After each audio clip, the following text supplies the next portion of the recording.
আজ আপনাদের শোনাবো তিন বন্ধুর আরও এক করুণ কাহিনী। ছোটবেলা থেকে শুনে এসেছি বাস্কিন রবিন্সের আইসক্রিম খেতে দারুণ। সেই টেস্ট। তাই আজ তিন বন্ধু বড় হয়ে চলে গেছিলাম আজ বাস্কিন রবিন্সের আইসক্রিম খেতে।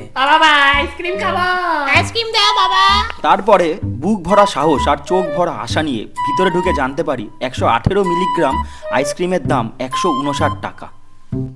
কিন্তু তার বদলে 450 ml এর কন্টেনারে আইসক্রিমের দাম পড়ছে মাত্র 395 টাকা। তারপরে দীর্ঘ 15 minute sine theta, cos theta, integration ও ডিফারেন্সিয়েশনের মাধ্যমে আমরা এই সিদ্ধান্তে উপনীত হলাম যে আমরা যদি স্কুপে করে আইসক্রিম নিতাম তাহলে পার ml আইসক্রিমের দাম পড়তো 1 টাকা 34 পয়সা। কিন্তু এতে আমরা যদি 450 ml আইসক্রিম নিতাম তাহলে তার মোট দাম পড়তো 606 টাকা 33 পয়সা।